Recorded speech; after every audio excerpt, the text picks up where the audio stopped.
Yung ginagawa ni Senator Marcos, sa tingin ko tinatama niya ang pagkakamali. Pero sa tingin ko mas maigi ang pagtatama kung maibalik dito si President Duterte. Yun ang mahalaga.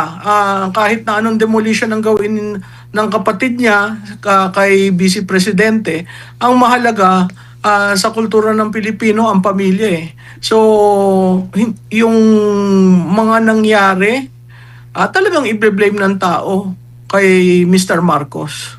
Serye ng mga video ni Senadora Amy Marcos po, humingi po siya ng tawad sa kanyang yumaong amang si Marcos Sr. at sinabi niya, napabayaan ko si Bongbong. Narito yung ilan sa kanyang mga sinabi sa kanyang video na may caption na, "Dad, patawad, hindi ko talaga kinaya." Sabi niya rito, quote and quote, "Parating binibilin si Bongbong, bantayan mo yung kapatid mo, parating sinasabing ganun. Hindi ko nabantayan eh." Quote and quote, "Kaya dad, sinubukan ko talaga, pinagpilitan ko, nayayamot na nga sa akin si Bongbong, alam ko naman, pero hindi ko talaga kinaya." Meron pa siyang sinabi, "Hindi na kami nagkausap ng matagal at hindi ko nababantayan, kaya nagkulang na ako." Ang sabi pa rito, quote and quote, "Ngayon iniisip ko na ang dapat ihingi ko ng tawad sa tatay ko, ihingi ko ng tawad na hindi ko nagampanan yung utos niya, yung habilin niya." Ano po ang basa niyo po rito, Prof?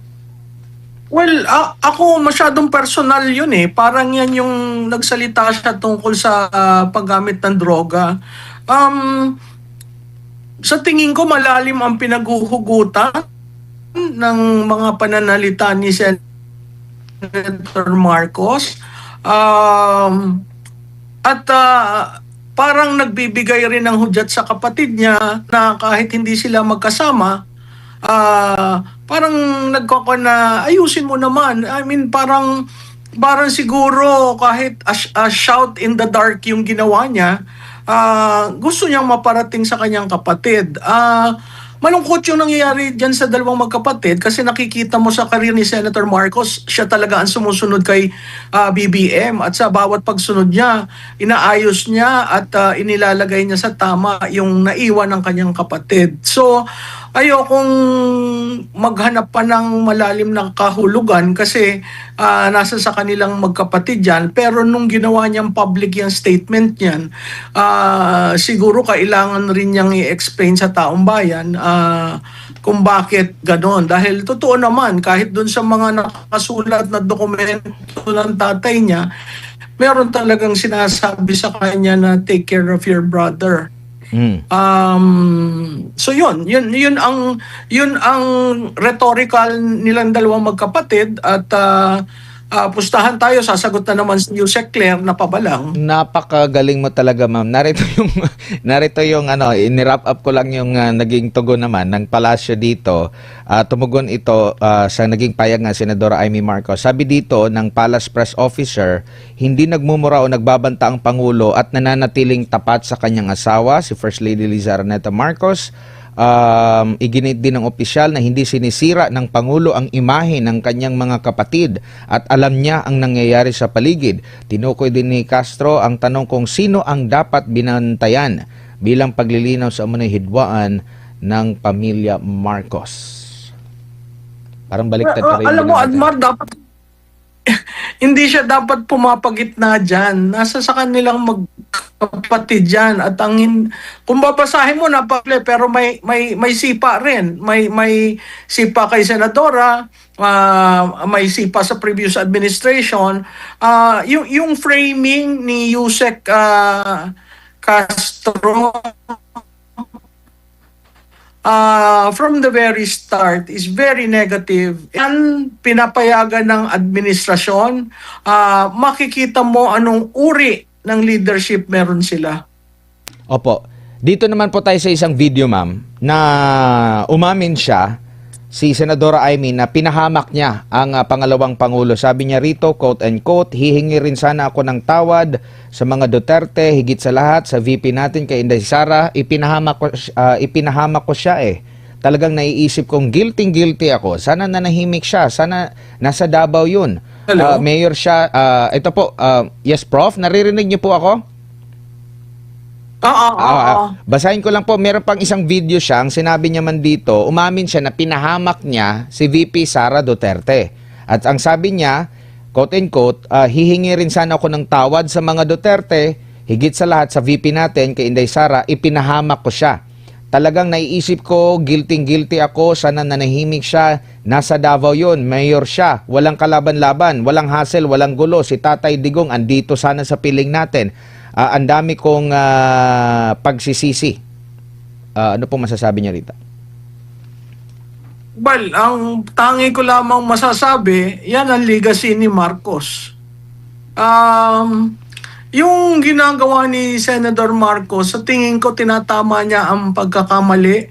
Pero sa tingin ko mas maigi ang pagtatama kung maibalik dito si President Duterte. Yun ang mahalaga.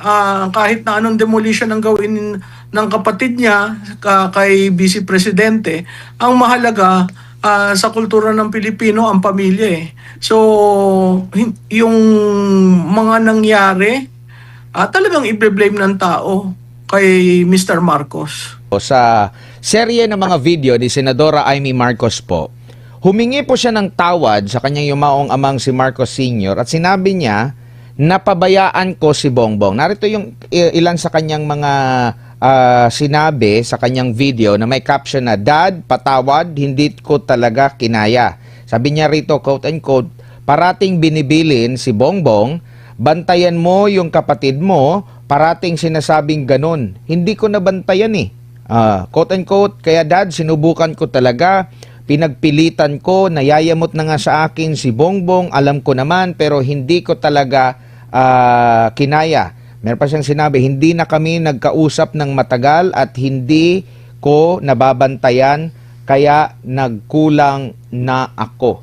Ang sabi pa rito, quote and quote, ngayon iniisip ko na ang dapat ihingi ko ng tawad sa tatay ko, ihingi ko ng tawad na hindi ko nagampanan yung utos niya, yung habilin niya. Ano po ang basa niyo po rito, Prof? Well, ako masyadong personal yun eh. Parang yan yung nagsalita siya tungkol sa paggamit ng droga. Sa tingin ko malalim ang pinaguhugutan ng mga pananalita ni Senator Marcos. Parang nagbibigay rin ng hudyat sa kapatid niya na kahit hindi sila magkasama, parang na ayusin mo naman. I mean, parang siguro kahit a shout in the dark yung ginawa niya, gusto niyang maparating sa kanyang kapatid. Malungkot yung nangyayari dyan sa dalawang magkapatid kasi nakikita mo sa karir ni Senator Marcos, siya talaga ang sumusunod kay BBM at sa bawat pagsunod niya, inaayos niya at inilalagay niya sa tama yung naiwan ng kanyang kapatid. So, ayokong maghanap pa ng malalim na kahulugan kasi nasa sa kanilang magkapatid yan. Pero nung ginawa niyang public yung statement niyan, siguro kailangan rin niyang i-explain sa taong bayan kung bakit ganon. Dahil totoo naman, kahit dun sa mga nakasulat na dokumento ng tatay niya, meron talagang sinasabi sa kanya na take care of your brother. So yun ang rhetorical nilang dalawang magkapatid at pustahan tayo, sasagot na naman si Yusek Claire na pabalang. Napakagaling mo talaga, ma'am. Narito yung ini-wrap up ko lang yung naging tugon naman ng palasyo dito. Tumugon ito sa naging payag ng Senadora Amy Marcos. Sabi dito ng Palace Press Officer, hindi nagmumura o nagbabanta ang Pangulo at nananatiling tapat sa kanyang asawa, si First Lady Liza Araneta Marcos. Iginit din ng opisyal na hindi sinisira ng Pangulo ang imahe ng kanyang mga kapatid at alam niya ang nangyayari sa paligid. Tinukoy din ni Castro ang tanong kung sino ang dapat binantayan bilang paglilinaw sa umunay hidwaan ng pamilya Marcos. Parang baliktad pa rin. Alam mo, Admar, dapat hindi siya dapat pumapagitna dyan. Nasa sa kanilang magkapatid dyan. At kung babasahin mo, napakli, pero may sipa rin. May sipa kay Senadora, may sipa sa previous administration. Yung framing ni Yusek Castro, from the very start is very negative. Yan pinapayagan ng administrasyon. Makikita mo anong uri ng leadership meron sila. Opo. Dito naman po tayo sa isang video, ma'am, na umamin siya, si Senadora Amy, na pinahamak niya ang pangalawang Pangulo. Sabi niya rito, quote and quote, hihingi rin sana ako ng tawad sa mga Duterte, higit sa lahat, sa VP natin kay Inday Sara. Ipinahamak ko siya eh. Talagang naiisip kong guilty ako. Sana nanahimik siya. Sana nasa Davao yun. Hello? Mayor siya. Ito po, yes, Prof, naririnig niyo po ako? Basahin ko lang po, meron pang isang video siya, ang sinabi niya man dito, umamin siya na pinahamak niya si VP Sara Duterte. At ang sabi niya, quote and quote, hihingi rin sana ako ng tawad sa mga Duterte, higit sa lahat sa VP natin kay Inday Sara, ipinahamak ko siya. Talagang naiisip ko, guilty ako, sana nanahimik siya, nasa Davao yun, mayor siya, walang kalaban-laban, walang hassle, walang gulo, si Tatay Digong andito sana sa piling natin. Ang dami kong pagsisisi. Ano pong masasabi niya rito? Well, ang tangi ko lamang masasabi, yan ang legacy ni Marcos. Yung ginagawa ni Senator Marcos, sa tingin ko tinatama niya ang pagkakamali. Pero sa tingin ko mas maigi ang pagtatama kung maibalik dito si President Duterte. Yun ang mahalaga. Kahit na anong demolition ang gawin ng kapatid niya kay Vice Presidente, ang mahalaga sa kultura ng Pilipino ang pamilya eh.